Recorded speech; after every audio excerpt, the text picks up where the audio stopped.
Good afternoon, everyone. I'm glad that the threat of bad weather didn't stop those of you who came out today. It's an honor for us to be here today and to have Mr. Denmark, who came all the way from South Carolina to work with us in presenting this show for you with art specifically made for this show. About 38 years ago, my sister and I walked into a gallery here in Harlem called AfroWorks, which is no longer open, and fell in love with art. And the first piece we purchased that created this love relationship was a piece by James Denmark. We had no idea back then that this relationship would be developed.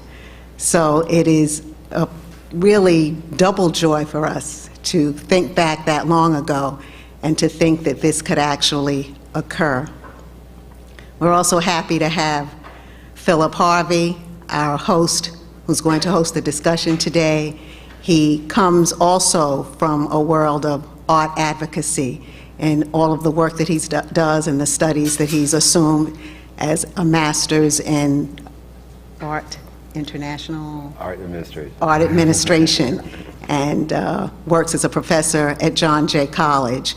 My sister and I have known him for a long time, and he never says no to us, and this is part of his mission as well, to really participate in art education.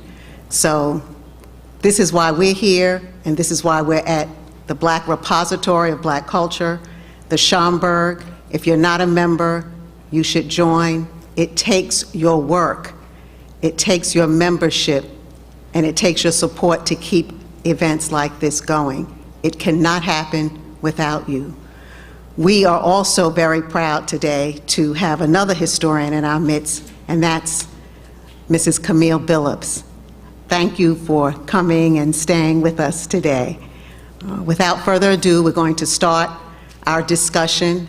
At the close of the discussion, there will be an opportunity to ask questions, so please hold your questions until the end.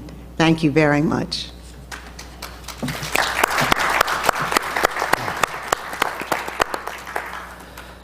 I'd like to second that and welcome everyone here. We're so glad that you can join us today. I'd like to start our conversation off today, Mr. Denmark, and ask a little bit about the creative process. I know that through my studying of you and following your career now for these years, I know a word that's very important to you, and I'd like to get your feelings about how you view this word and how then you incorporate it into your work, and that word is improvisation. What does that mean to you, Mr. Denmark? Well, actually, for me, it means opening up one's senses to possibilities and letting them happen spontaneously. And improvisation has been a part of the African American experience on so many different levels. For me in particular, it happens in art, but it happens in music, it happens in dance, it happens throughout the culture. It happens when kids learn to do double dutch, skipping rope, and they come up with gymnastics that you've never seen before. It comes up with musicians, young musicians who have pushed what we used to say is just plain rap to another level. And so it's a part of a creative spirit that human beings have, but it seems that we as African Americans have the edge on it, because time and time again, I remember being a young man, before I could learn one dance step, they had lost me and gone on to another. So that's the way it works. Me too. Can't keep up with those dance moves. I'd like to, we talked a little yesterday. I had the honor of having another conversation with Mr. Denmark yesterday, and we really talked about Mr. Denmark's place in the kind of grand sweep of African American art and the history of African American art. I would like to bring up a few of the characters we talked about yesterday and ask maybe how they, in your dealings with them, how maybe they had some influence on your creative process. For example, Jacob Lawrence, who I know that you spent extensive time with. Well, as I said on yesterday, I met Jacob Lawrence, had an encounter with him in the Graduate Arts, Fine Arts building at Pratt Institute, where he was teaching at the time. And at that particular time, abstract expressionism was vogue in America. And American artists of all different philosophies were moving toward abstract work. And I was at Pratt Institute as a young graduate student who had come to New York to pursue a graduate degree in fine arts. And I was very poor. And I was at Pratt, where there were many students there from all over the world, and many of them had a lot of money, and they used to go to Canal Street and they would buy paint by the gallons and come back and throw it around on the canvas, and it didn't bother them. But I couldn't do that. So Jacob Lawrence basically had simplified his approach to his work, whereas he could take maybe 3 colors, not more than 4 colors, and do an entire painting and conserve his medium, his materials, and still express in a dramatic and dynamic way what he intended to do. And it really impressed me that this is art. Look at it. It didn't cost him $500 to make. It came from his soul, it came from his mind, it came from his cleverness in the use of the medium that he was working with. So that really influenced me. And then someone else who used to use 3 colors was Ernie Critchlow. I mean, if you looked at Ernie's paintings and you saw pink, and you saw green, and you saw brown, that's what you saw. That's what you got. And not that it lessened the work, it was that they were skilled craftsmen and they were able to utilize simplicity, but at the same time give it an energy and a dynamicness that today, when we look at it, we marvel at the fact that they were able to do that. Yeah. Now, and then I'm kind of jumping in on my own question here, because yesterday we talked about, you spoke so movingly about your grandfather and how he would find objects. And I know that that's a big part of what you do as well, right. and using found objects in your work. Is that something which is maybe directly influenced by these travels with your grandfather to find these objects, or is that more of an aesthetic that's where it started. Both. Yeah. That's where it all started. Being able to see somebody take practicality and put it to work. And I can remember as a child, we would travel with my grandfather back to where he grew up as a boy. And the first collage that I remember seeing was in it wasn't run down. It was a house that the people lived on the farm.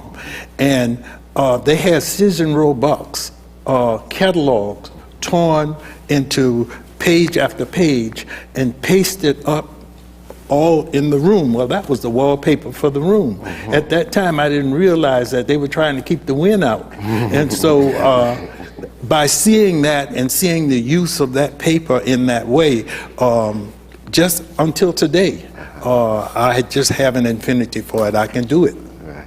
Yeah. I understand.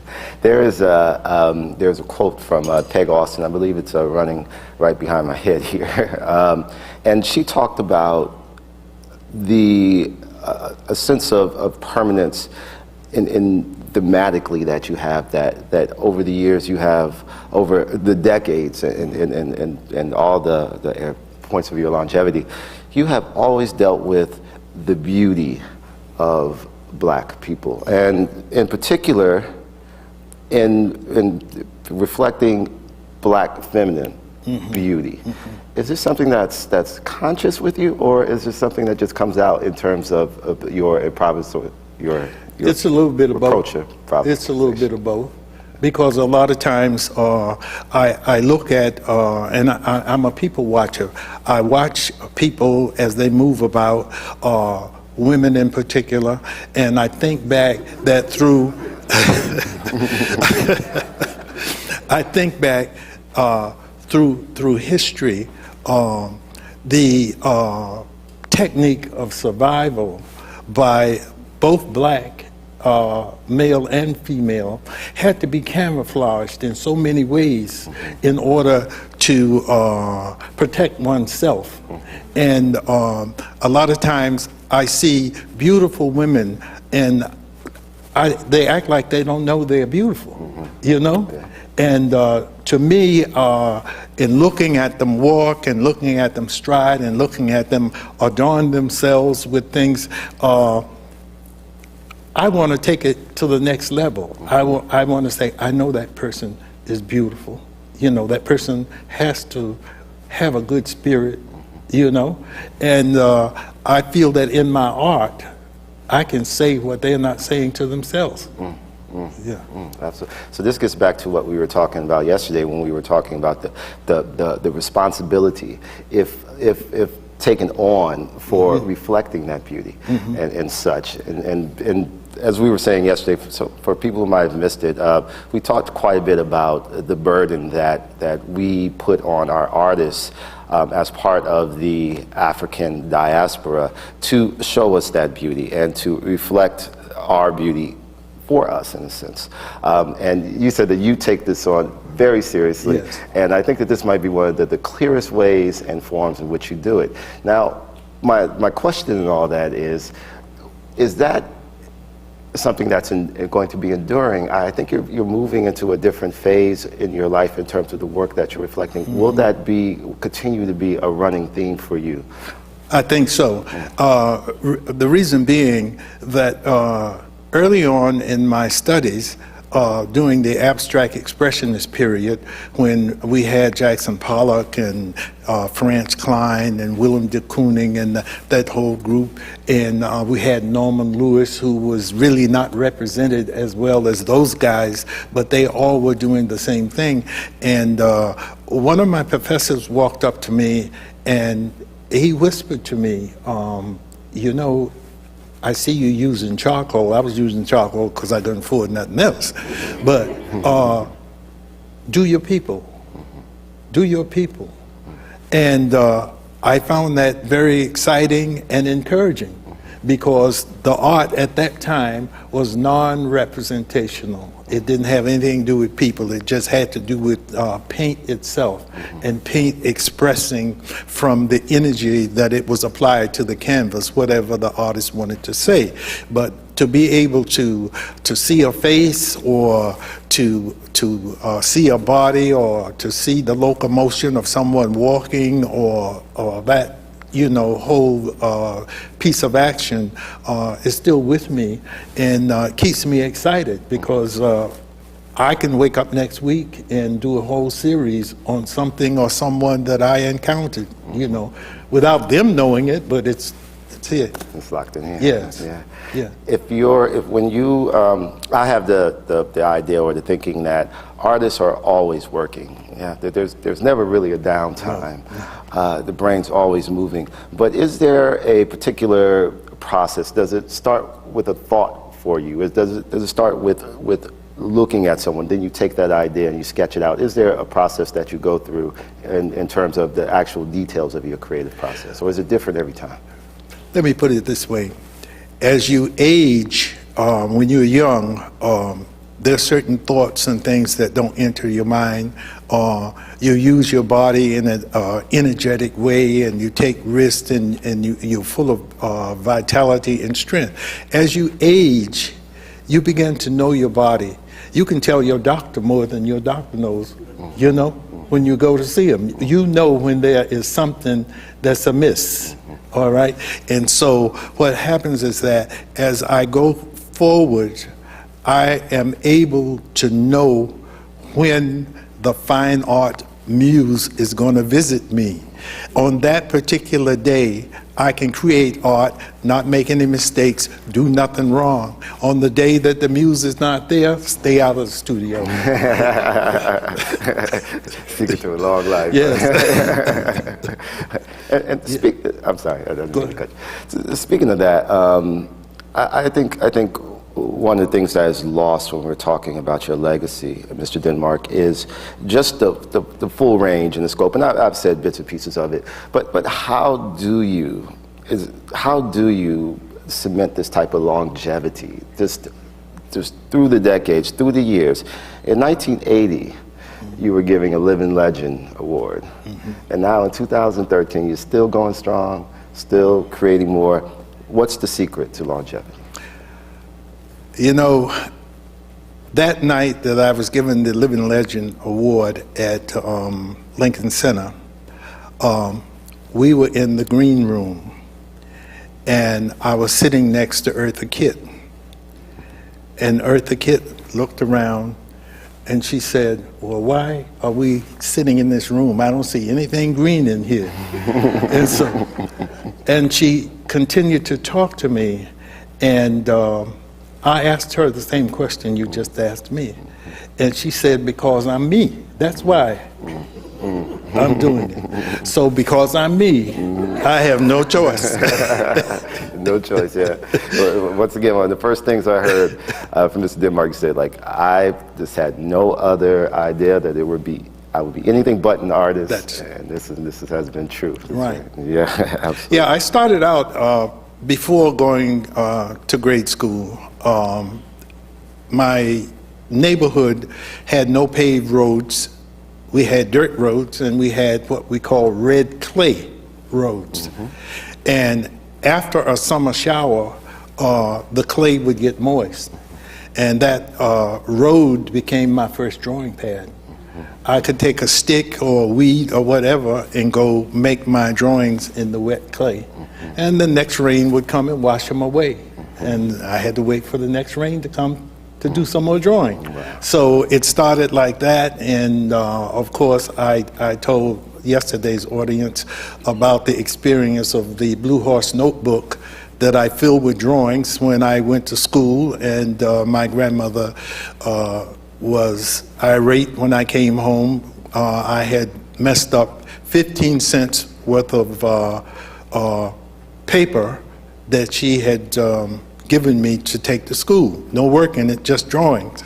And so that's a part of who I am, and I didn't fight it because I had family members at that time who were looking to the future based on what the future was presenting for African Americans. My uncle went out because he was a fan of Joe Louis, so he bought me boxing gloves. I didn't want to fight anybody, you know. And then my aunt thought that I should be a musician because she liked Louis Jordan, and I couldn't play nothing. And so I remember taking those 25 cents that I was given to go to the piano lessons that she had arranged for me, and I dug a hole in the ground, and I had a little can in there, and I was putting my 25 cents. So she contacted the music teacher, and I had never been to the music teacher, but I still had the money. And so they tried to redirect me as a youngster to things that they thought might be successful. But in here, I was comfortable with the fact that I could see something, I could feel something, and then I could draw it. Absolutely. Yeah. Are there any new themes? So what's piquing your interest right now in terms of maybe subjects or new themes to tackle in your work? Is there anything particular that's running through your mind these days? Yes. I'm now returning after, say, about 35 years to doing sculpture. A lot of people don't know it, but when I was at Pratt Institute, sculpture was my major. And I enjoyed doing sculpture, and I left Pratt Institute, and I opened a sculpture studio. And as it would be in New York City, the contract for sculptors in the city, African-American sculptors, didn't exist. One architect gave me a job to do the sculpture for the Hunts Point Junior High School. And to my surprise, the contractor that built the school had a deal going where he would go out to Long Island City and get the sculpture for the building from the same mold that he had used for the last building he built. And when I arrived for the job, the sculpture was already up on the building. So that meant I wasn't going to get no work.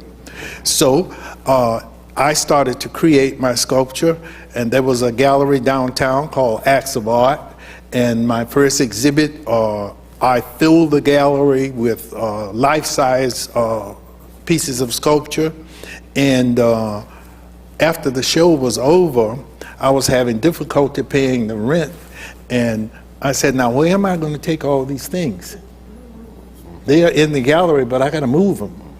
And then I went back to doing things on paper and doing things on canvas.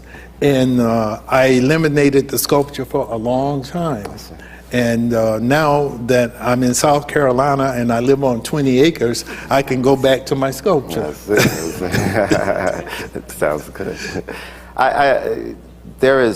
We've talked quite a bit about your association with the Harlem Renaissance artists, but when we were talking just previously, the two of us, you mentioned that you worked with members of the WIUSI collective and group, and were really quite active and had a great association with a lot of artists of the BAM period and era. What did you see as being perhaps different? Was there a different approach and a different thinking going on at that time than had been previously kind of explored by the Harlem Renaissance and WPA artists and artists of that era? Yes. The WIUSI group that was founded here in Harlem, down in Greenwich Village, they rented a little storefront. Must have been a candy store or something. It wasn't big enough to be a gallery or anything. And they brought their work downtown to Greenwich Village.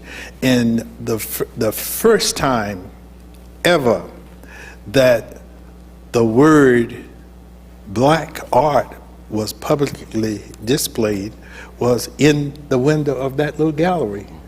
And I was walking past and I saw it, and I walked inside, and a lot of people walked inside because they were curious. And so from that, the development nationwide of the art that we accept today, the era of the posters, the era of the black art shows, the era of the national black art shows, all that happened. For the WPA artists, they had their era in that the government set up situations where they could be on payroll for doing work in public buildings and doing murals and things like that. And as Jacob Lawrence said to me, he said, I could get up in the morning and go to my WPA job, and I could feel proud because I could wear clean clothes. I wasn't going downtown to operate an elevator or going to a department store to be a custodian.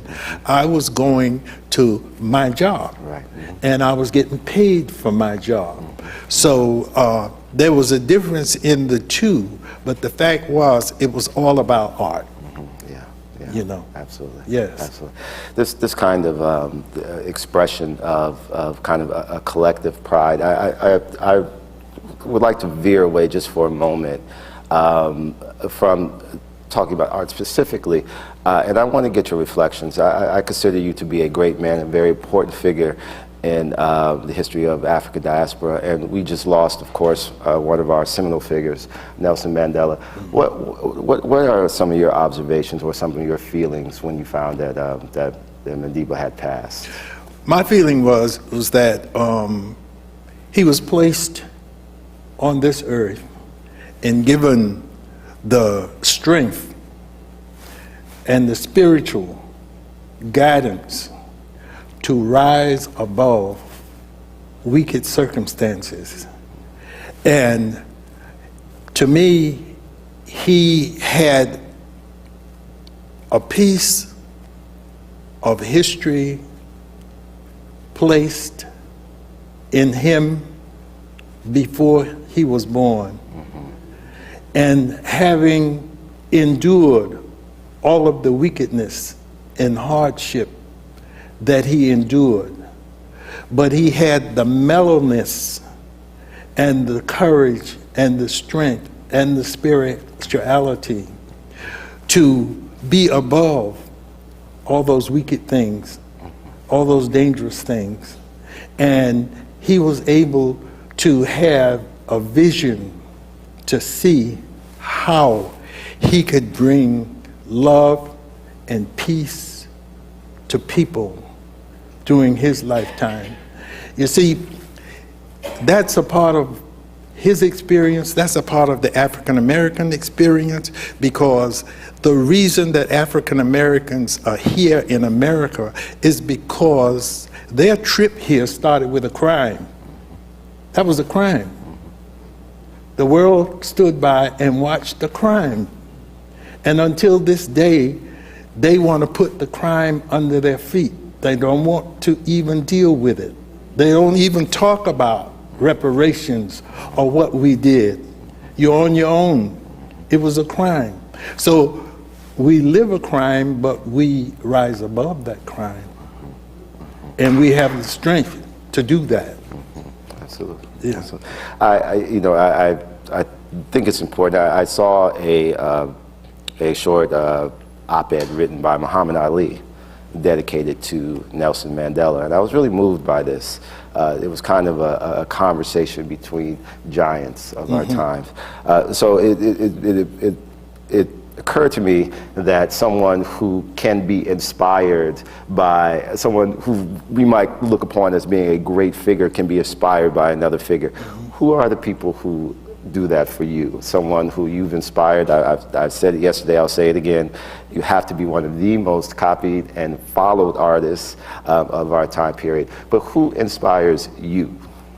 When I look at TV today and I see our current president get off the helicopter and walk toward the White House, and I watch his footsteps, to me, after all the ugliness, all the things that I see hurled at him, and the next morning, I realized that while all of that wickedness was going on, he was doing what he was supposed to do, and he was always one step ahead of those throwing bricks.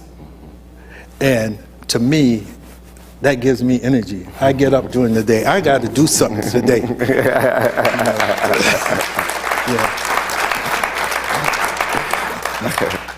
It always interests me to see who inspires the inspirers, so to Yes. speak. Yeah, absolutely, absolutely. And what do you see? What do you see as the kind of the future for James Denmark? Where do you see things going after? I keep using this term, this kind of long expanse of history and experience that you've gathered and you've developed. What's still out there to be conquered? I want to stay healthy, and I think I'm just getting started. I hear you. You know, I hear you. I just want to go on and use my energies to do things, because, you see, I'm living in a time when I'm experiencing things that a lot of the artists of the past, the African American artists in particular of the past, didn't have an opportunity to experience. And when world travelers come back to me and say, oh, I saw a piece of your work hanging in an apartment in Egypt. And a couple of weeks ago, I found out that a couple of my pieces had been collected in Belgium and Stockholm, Sweden, and Japan, and Africa. You know, when I started out in Brooklyn doing that, I didn't realize that it would drift back across the ocean. That's a revelation for me, because my ancestors were forced across the ocean, and now something is going back across the ocean, and I did it.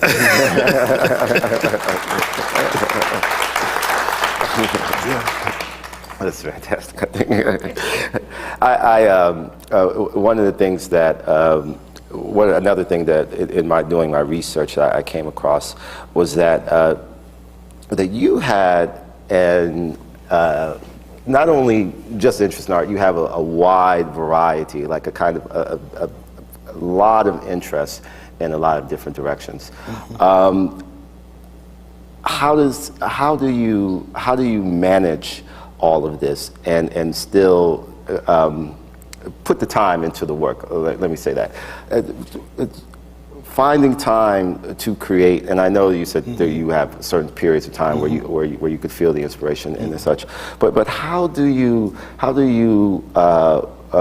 meet deadlines? How do you tackle the mundane aspects of being an artist who makes a living by creating work? For me, I think it comes from, it's a discipline that comes from my training, early training, and that tied in to a lot of different things that I had to do. And I grew up in a household where there was a purpose and a job for everybody. Mm-hmm. Everybody in the household had to contribute and do something. And then leaving the household, going into the school community, at 14 years old, I was sent away from home to become a lifeguard. And the American Red Cross sponsored me to go to aquatic school. I had never been away from home before. I was placed on a Greyhound bus to leave Florida and go to Nashville, Tennessee. So my grandmother prepared me a nice lunch in a shoebox. That's what she did. And she had biscuits, and she had chicken, and she had potato pie, and the whole thing. And so that was a big responsibility. And the thing that she said, whatever you do, don't fail. So my first encounter with that trip, having to go away from home, happened in Savannah, Georgia. I had to sit on the back of the bus because that's the way it was then. That was the law of the land. So I'm sitting on the back of the bus, and this young lady got on the bus who, she appeared to be white. And she came to the back of the bus and sat next to me. And the bus driver got up and said, listen, I'm not going to move this bus until you, young lady, come up here and sit where you belong. And I was terrified because everybody sitting on the front of the bus, who was white, was looking back there at me. I didn't start this. I was just sitting there, you know? And so finally, he got her to get up and come sit on the middle of the bus. So I reached Nashville, and I get off the bus, I get in the cab, and the same young lady came and got in the same cab. So I'm trying to figure out what's going on. So I said, well, where are you going? She says, I'm going to aquatic school. I said, but you're white. She says, no, I'm not, I'm black, you know? So we went to the aquatic school. What I'm leading to is that I had to change gears as I grew up to achieve different things. To achieve a college education, I had to play football and run track. So those experiences, during track season, I had to become a runner. During football season, I had to become something else. During swimming season, I had to become something else. Well, today, when I get up, I have to be family man, I have to be artist, I have to pay taxes like everybody else. I have to send the great-grandkids and the grandkids college tuition off. You have to wear all these different hats. And if you are not trained to wear these hats and accomplish the desired goals, well, something is going to trip you up. So I try not to get tripped up. So that's a part of my art, because when I have to do a show, I have to start working on that show early enough to make the arrival date of the show be complete, ready to hang, and it takes a lot of planning and execution of those kind of things to get it done. And so to answer your question, I wear many hats and I enjoy wearing them. Yeah. You do it well, I can tell you that much.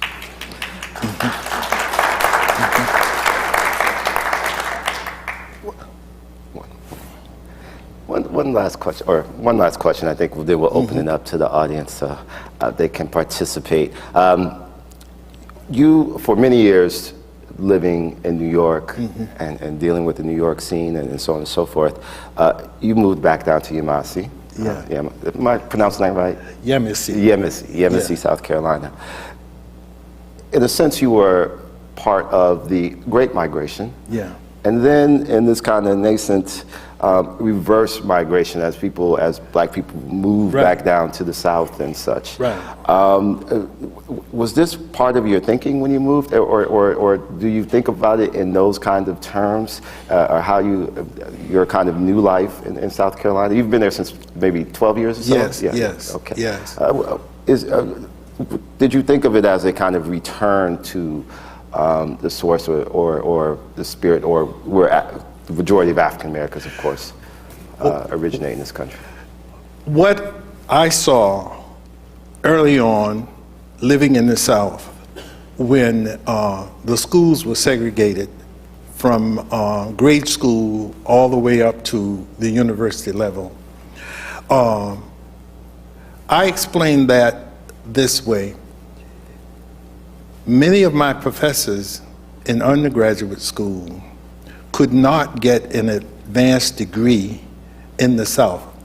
There were no opportunities for them to get a PhD or even a master's. So what they did was have a creative, rotating pool to further their education. And in many of the universities in the South, one semester would be earmarked for so-and-so to go to the University of Pennsylvania or Ohio or wherever they could go work on that PhD. And then somebody would cover for them while they did that. And I got caught up in that because as an honor student in the art department, the first thing they did upon graduation for me was to give me an instructorship. So I accepted the instructorship until I found out that I was fattening frogs. Because I was covering for somebody that was getting a PhD, and I was being rotated and rotated and rotated, and then I said, oh no, this is time for me to leave and go to New York. So I quit and left, and I came to New York. But in many ways that worked, because being denied the opportunity to go across town to a white university that had a PhD program or a master's program, they had to leave. But that leaving and returning enriched all of us. And the first day I walked into 110 Livingston Street in Brooklyn, the Board of Education headquarters at the time, the examiner said to me, hold it, you say you're from the South? You don't talk like you're from the South. Well, those professors who had come north made everybody get in front of the class in most of the classes, and you had to speak, and you had to explain what it was that you learned as a result of his teaching. And if you did it wrong, it affected your grade. So you listened to them, you watched them, you mimicked them, and the system was supposed to be working against them. It was helping them, but it was helping the students at the same time. Yes.